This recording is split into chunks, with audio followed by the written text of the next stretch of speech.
과거에 대학생들이 데모를 많이 했습니다.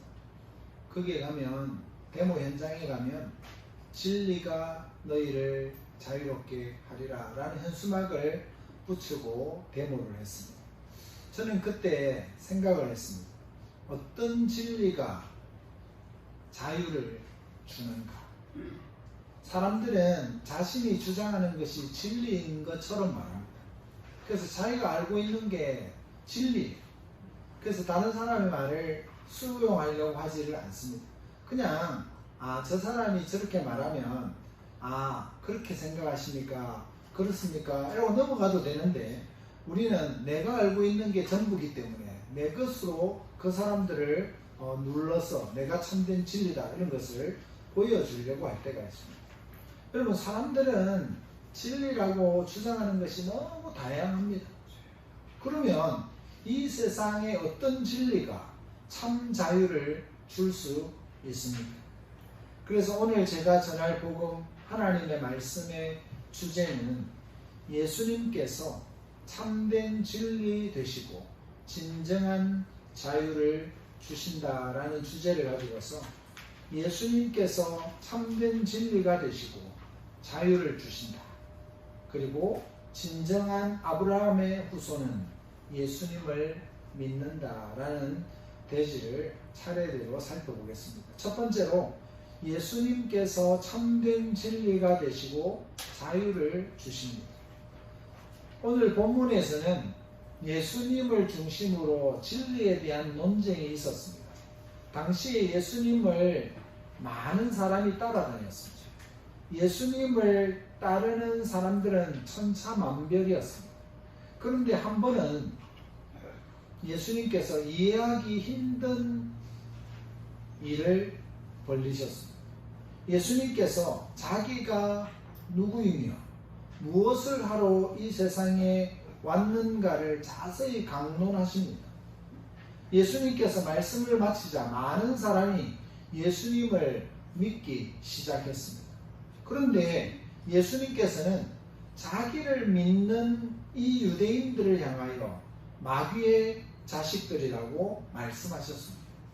곧 이어서 예수님께서는 45절에서 단호하게 책망을 하십니다. 45절 말씀 시작. 내가 진리를 말함으로 너희가 나를 믿지 아니하는도다.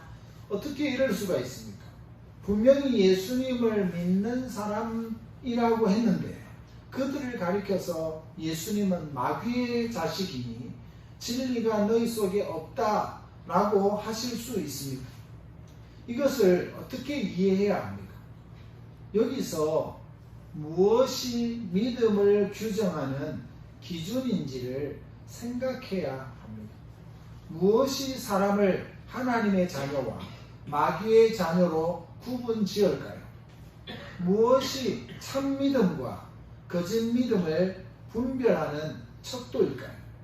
오늘 본문은 바로 이러한 중대한 질문들에 대해 분명한 대답을 제공하고 있습니다. 진리는 모든 것을 둘로 나눕니다. 진리는 사람을 두 부류로 나눕니다. 모든 사람이 진리라 주장하는 것을 다 받아들이지 않기 때문입니다. 어떤 사람은 예수님을 믿는 사람도 있었습니다.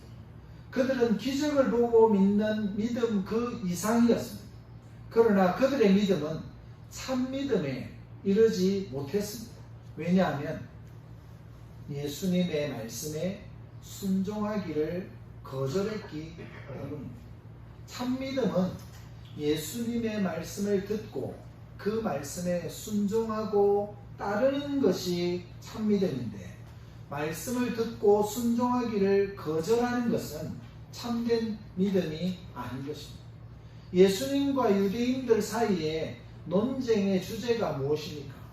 무엇 때문에 예수님을 믿었던 사람들이 예수님을 배척하며 그를 죽이려고까지 돌아섰습니까? 그것은 진리와 자유에 관한 주제 때문이었습니다. 진리와 자유가 얼마나 중요했으면 예수와 그들을 갈라놓았겠습니까? 유대인들은 자기들이 아브라함의 자손들이기 때문에 진리가 자기들에게 주어진다고 믿고 있었습니다. 사실상 그들은 하나님의 율법을 받았던 사람들이었습니다. 이 율법은 곧 진리였으며 이 율법을 통하여 하나님께서 이스라엘 백성들에게 주시려고 했던 것은 자유함이었습니다. 그래서 예수님 당시의 유대인들은 비록 자기들이 로마 제국의 속국으로 있지만 자기들은 이 세상에서 유일하고도 영원한 자유민들이라고 믿었습니다. 예수님께서는 율법이 자유를 주지 못한다고 설명하셨습니다. 율법은 사람을 죄로부터 자유롭게 할 수 없다고 가르치셨습니다. 율법의 원래 기능은 참된 자유 안에서 생활하게 하는 것입니다. 율법을 주신 것은 그 율법 안에서 참된 자유를 누리라고 우리에게 주신 것입니다. 그러나 사람들의 부패와 오염됨, 죄악으로 말미암아서 율법은 늘 우리들의 잘못과 죄를 알려주는 역할밖에는 할 수가 없게 되었습니다.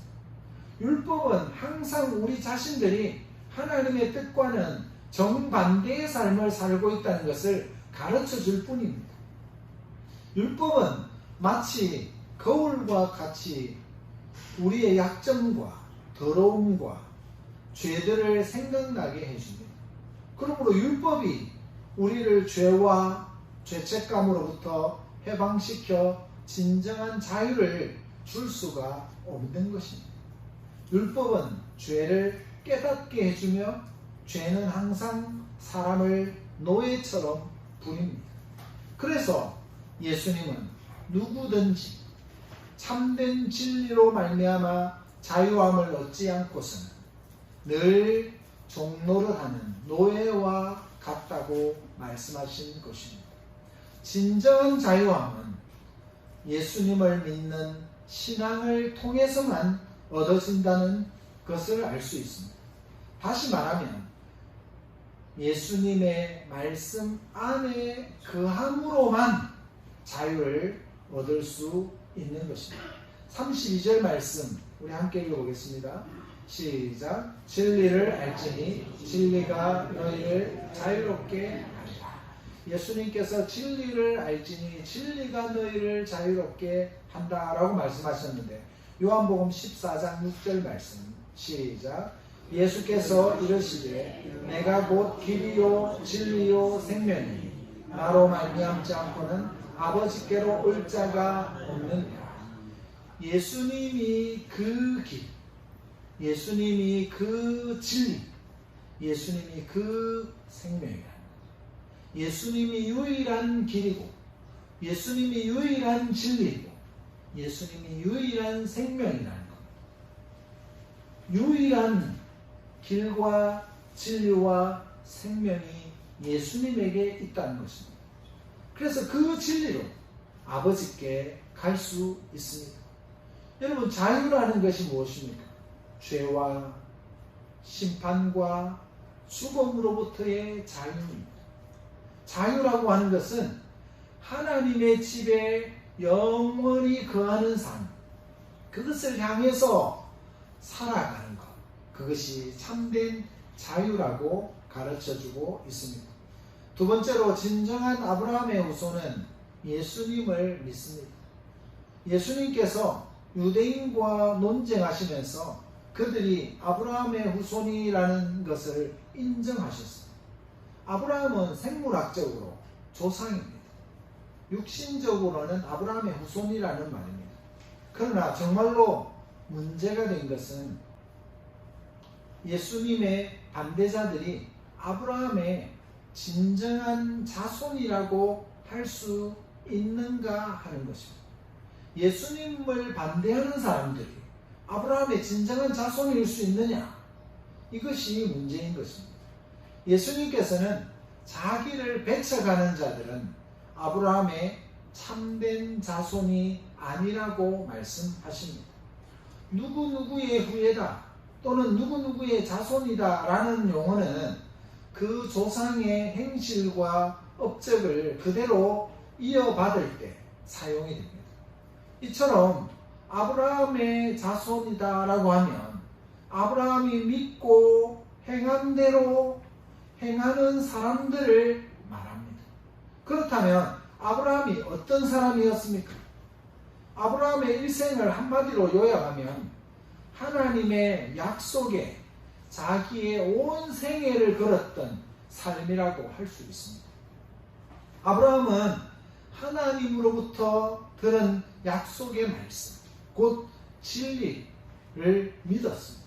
그리고 하나님을 사랑했습니다. 아브라함은 자기에게 주어졌던 하나님의 약속을 통해 장차 오실 메시아의 때를 바라보았습니다.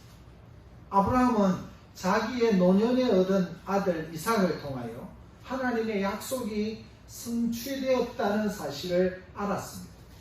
아브라함에게는 아들 이삭의 출생이 하나의 사인이고 징조이고 표징이었습니다. 56절 말씀, 너희 조상 아브라함이 나의 때 볼 것을 즐거워하다가 보고 기뻐하였느니라. 아브라함은 그리스도께서 오실 미래를 내다보면서 즐거워했던 믿음의 사람이었습니다.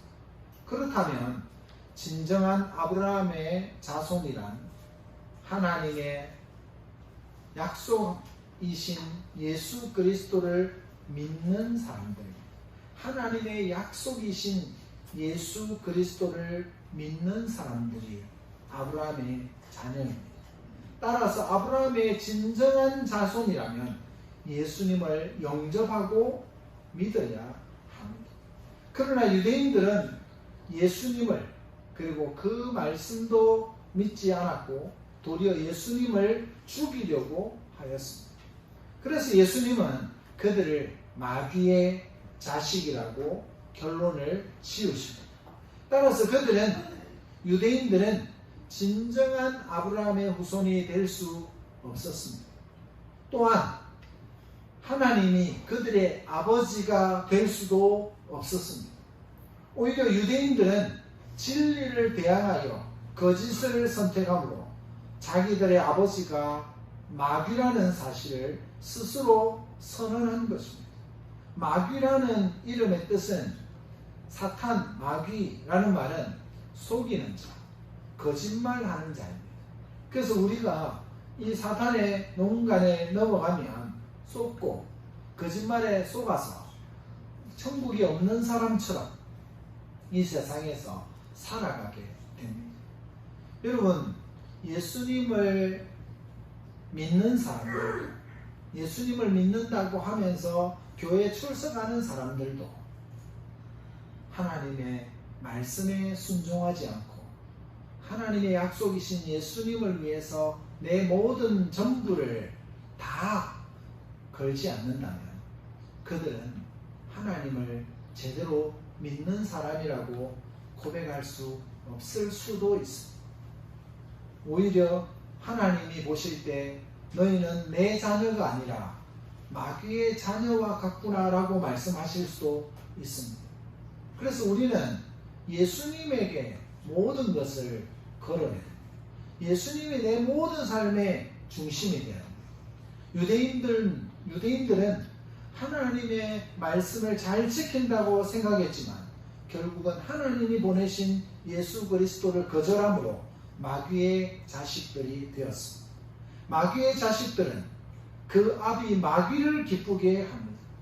반대로 진리 대신 예수님을 영접하는 사람은 진정한 아브라함의 후손이며 하나님의 자녀가 됩니다.